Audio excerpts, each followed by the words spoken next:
All right, let's talk about something really powerful, a consumer protection that's kind of like a secret escape hatch for one of the biggest financial decisions you can make. It's called the right of rescission, and you can think of it as your financial do-over button. Let's get right into it. So, picture this. You've just left the closing for a big home refinance. The ink is barely dry on what feels like a mountain of paperwork.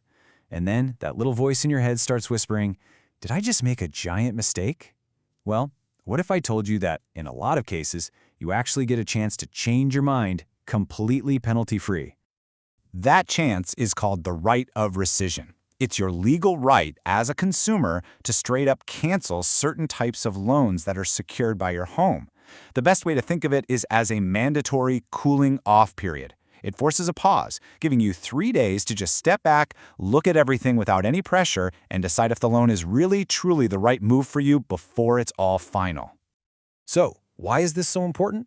Well, this isn't just your lender being nice. This is a protection that's baked right into federal law. It's designed specifically to protect homeowners from high-pressure sales tactics and, frankly, from predatory lending. But, and this is a big but, you absolutely have to know when and how you can use it. Okay, now this is probably the single most important thing to understand.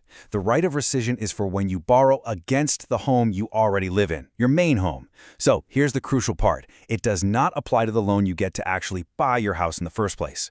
I'm sorry, but there's no buyer's remorse escape hatch on that initial purchase. So, if it's not for buying your home, then which loans does it actually cover? You know, this is where a lot of people get mixed up, but it's pretty simple once you see it laid out. Let's break this down. On the left side, you've got the loans that do come with this do-over button: refinancing your mortgage, taking out a home equity line of credit, a HELOC, a reverse mortgage, or a loan for home improvements. Now look at the right side. This is where it doesn't apply: buying a home or any loan on a vacation home, a second home, or an investment property. The key really is whether the loan is on the place you live day in and day out. Okay, so let's say you have one of those loans on the left. You might think your 3-day countdown starts the second you sign that last piece of paper. But not so fast. That clock doesn't actually start ticking until your lender has done everything they're supposed to do. And here are the 3 big triggers. That 3-day clock only begins after the very last of these 3 things happens. 1, you sign the promissory note. That's your official "I promise to pay this back" document. 2, you get your truth in lending disclosure, which spells out the total cost of the loan. And 3, and this one's a big one, you have to receive 2 copies of a notice that specifically explains your right to rescind. If your lender forgets any one of these, that clock hasn't even started. Yep, 3 days. Once all those conditions are met, this 3-day window opens up, and it is an absolute deadline. Once it slams shut, that's it. The loan is final, and the money is usually on its way. But wait, what exactly is a business day here? This detail is super important. It includes every single day of the week except for Sundays and federal holidays. And here's the part that trips people up all the time. Yes, Saturday counts. Forgetting this is a common mistake, so burn this into your brain. If your clock starts on a Friday, Saturday is day 1. Let's just walk through a quick example. Let's say you close on a Friday. You sign everything, you get all your disclosures, including those 2 critical copies of the rescission notice. Okay, so Saturday is day 1. Sunday doesn't count, it's a freebie. Monday is day 2, and Tuesday is day 3. You have until midnight on Tuesday to cancel that loan. Okay, so you've used your cooling off period, you've thought it over, and you've decided, nope, I'm canceling. What do you actually do? Well, you can't just call up your loan officer and say you changed your mind. There's a formal process you have to follow. The most important rule, and this is non-negotiable, is that you have to notify them in writing. That could be a letter, an email, whatever, but a phone call just won't cut it. You have to have a paper trail to prove you acted before that deadline.